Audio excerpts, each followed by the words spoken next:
ጤና ይስጥልን። የገንዘብ የምጣኔ ሀብት የመዋለ ንዋይ የንግድና የተለያዩ የስራ መረጃዎችን የምናቀርብበት ሰዓታችን ላይ ነው የምትገኙት። እስከ መጨረሻው በመከታተል ከምናስተላልፈው መረጃ ተጠቃሚ እንድትሆኑ እንጋብዛችኋለን።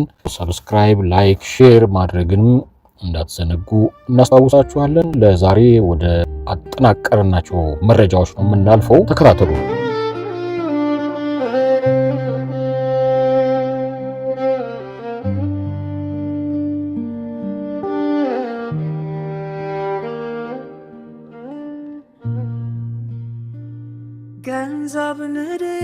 ቻይና ኢትዮጵያን ጨምሮ 53 የአፍሪካ ሀገራት ከሚያዝያ 23 ጀምሮ ምርታቸውን ከቀረጥ ነፃ እንዲያስገቡ ፈቀደች።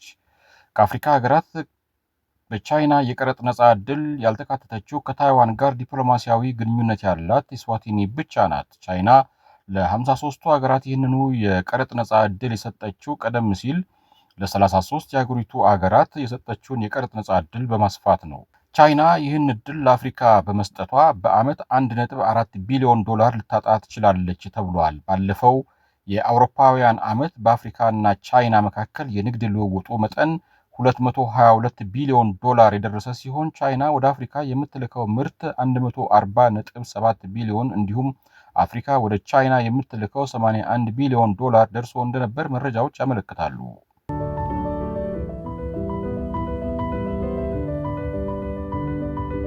የኢትዮጵያ አየር መንገድን ለረጅም ዓመታት በዋና ስራ አስፈጻሚነትና በቦርድ ሊቀመንበርነት በመምራት ስኬታማ ጉዞ እንዲያስመዘግብ ያስቻሉት አንጋፋው የአቪዬሽን ባለሙያ አቶ ግርማ ዋቄ የዩጋንዳ አየር መንገድን በጊዜያዊነት እንዲመሩ መሾማቸው ተገልጿል። የዩጋንዳ ፕሬዝዳንት ዮዌሪ ሙሴቪኒ በፈረሙት የሹመት ደብዳቤ ላይ እንደተመለከተው ውሳኔው የተላለፈው በአየር መንገዱ ውስጥ የሚታዩ የአመራርና የአስተዳደር ድክመቶችን በዘላቂነት ለመፍታት ታስቦ ነው። ፕሬዝዳንቱ በደብዳቤያቸው በኡጋንዳ አየር መንገድ ውስጥ ስላሉት የአመራርና የአስተዳደር ድክመቶች መነሻ በማድረግ በአየር መንገዱ ውስጥ ያሉ በርካታ የአስተዳደር ድክመቶችን ለማስተካከል እንዲረዱ አቶ ግርማ ዋቄን በአማካሪነት እንዲሾሙ አዝዣለሁ ሲሉ ገልጸዋል። እንደ ሹመት ደብዳቤው መረጃ ከሆነ አቶ ግርማ ዋቄ እስከ ሐምሌ 2026 እንደ አውሮፓውያን አቆጣጠር ድረስ ወይም አዲስ ቋሚ ዋና ስራ አስፈጻሚ ተቀጥሮ ስራ እስከሚጀምር ድረስ በተጠባባቂ ዋና ስራ አስፈጻሚነት ያገለግላሉ። በዚህ የቆይታ ጊዜያቸውም በአየር መንገድ ውስጥ ያሉ የአስተዳደር ክፍተቶችን መለየትና ማስተካከል፣ የአመራር ቡድን ማዋቀር እና አየር መንገዱን በቋሚነት የሚመራ ዋና ስራ አስፈጻሚ የማፈላለግና የመተካት ስራዎችን የሚሰሩ መሆኑን አቶ ግርማ ዋቄ ለቲክቫህ ኢትዮጵያ ተናግረዋል። አቶ ግርማ ዋቄ ስለ ሹመታቸው ለቲክቫህ ኢትዮጵያ በሰጡት ማረጋገጫ ስራው ሙሉ ሰዓትን የሚጠይቅ ሳይሆን በሳምንት የተወሰኑ ሰዓታትን ብቻ በመስራት የሚከናወን መሆኑን ገልጸዋል። ጊዜያዊ ሹመት ነው፣ ሙሉ ሰዓት አልሰራም፣ በሳምንት የተወሰኑ ሰዓታት ብቻ እሰራለሁ ያሉት አቶ ግርማ ዋናው ትኩረታቸው አየር መንገዱን የሚመራ ብቁ ቡድን ማዋቀርና ስራ አስፈጻሚ ማፈላለግ መሆኑን ጠቁመዋል። ይህ ሂደት እንደተጠናቀቀም ከዋና ስራ አስፈጻሚነት ስልጣናቸው በመውረድ በአማካሪነት ስራቸው እንደሚቀጥሉ አስታውቀዋል። አቶ ግርማ ዋቄ በአፍሪካ አቪዬሽን ኢንዱስትሪ ውስጥ ካሉ ስመጥር ግለሰቦች መካከል ቀዳሚው ሲሆኑ የኢትዮጵያ አየር መንገድን ለ7 ዓመታት በዋና ስራ አስፈጻሚነት በመምራት አየር መንገዱ የዓለም አቀፍ ተወዳዳሪነቱን እንዲያሳድግ ከፍተኛ አስተዋጽኦ ያበረከቱ መሆናቸው ይነገራል። በተለይም የአውሮፕላኖች ቁጥር እንዲጨምር አድርገዋል። የሰራተኞች ደሞዝ በከፍተኛ ሁኔታ ጭማሪ እንዲደረግበት እስከ 40% የሚደርስ የሰራተኛ ደሞዝ ጭማሪም ማድረግ ችለዋል። እንዲሳካላቸው መልካም የስራ ዘመንም እንዲሆንላቸው እንመኛለን።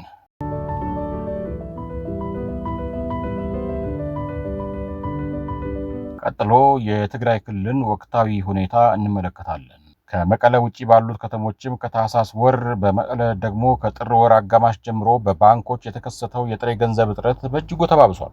ቲክቫህ ኢትዮጵያ የመቀለ ቤተሰብ አባል የካቲት 9 2018 ዓ.ም በተለያዩ ባንኮች ተዘዋውሮ ባደረገው ምልከታ የጥሬ ገንዘብ አቅርቦት የሚባል አልነበረም፣ ለቆጣቢ ደንበኞቻቸው እስከ 1000 ብር ሲሰጡ የሰነበቱት ጥቂት ባንኮች ሳይቀር ካዝናችን ተሟጦ የለንም ሲሉ ይደመጣሉ። በዚህም በተገልጋዮችና አገልጋዮች መካከል አላስፈላጊ የቃላት ምልልሶች ይስተዋላሉ። የአንዳንድ ባንክ ሰራተኞች ጥሬ ገንዘብ አላቸው ወደሚሏቸው ነጋዴዎች ጥሬ ገንዘብ እንዲያስገቡ ሊያግባቧቸው መሰማራታቸው ቲክቫ ኢትዮጵያ ታዝቧል። የጊዜያዊ አስተዳደሩ ፕሬዝዳንት ታደሰ ወረደ ሌተና ጄኔራል ባለፈው ጥር ወር 2018 ዓ.ም ጥሬ ገንዘብ ከባንክ አውጥተው ያከማቹ ግለሰቦች ላይ አስተዳደራቸው እርምጃ እንደሚወስድ በአደባባይ ቢያስጠነቅቁም እስካሁን በተግባርና በተጨባጭ የታየ ነገር የለም። በርካታ የክልሉ የመንግስት ሰራተኞች የጥር ወር ደሞዛቸው እንዳልተከፈላቸው ለቲክቫ ኢትዮጵያ ገልጸዋል። የውስጥ ገቢ ያላችሁ መስሪያ ቤቶች ከገቢያችሁ ወጪ በማድረግ ክፈሉ የሚል የቃል ትዕዛዝ ከሚመለከታቸው የክልሉ የበላይ ኃላፊዎች የሚሰጥ ትዕዛዝ እንዳለ የደረሱን መረጃዎች ያሳያሉ ብሏል ቲክቫ። የውስጥ ገቢ በሌላቸው የመንግስት መስሪያ ቤቶች የሚሰሩ ሰራተኞች እስካሁን ባልተከፈለው ወርሃዊ ደሞዝ አስቤዛ መግዛት፣ የተማሪና ሌሎችም ወርሃዊ ወጪዎች መክፈልና መሸፈን አቅቷቸው ግራ ተጋብተው ይገኛሉ። ቲክቫ ኢትዮጵያ ስለዚህ ጉዳይ ከክልሉ ከፍተኛ የስራ ኃላፊዎች መረጃ ለማግኘት ያደረገው ጥረት አልተሳካም። በአጠቃላይ መቀለን ጨምሮ የክልሉ ታላላቅ ከተሞች ውጊያ መልሶ ይጀምር ይሆን በሚል ከፍተኛ ስጋት ውስጥ ገብተው በቀዘቀዘ ስሜት ይመሻል ይነጋል።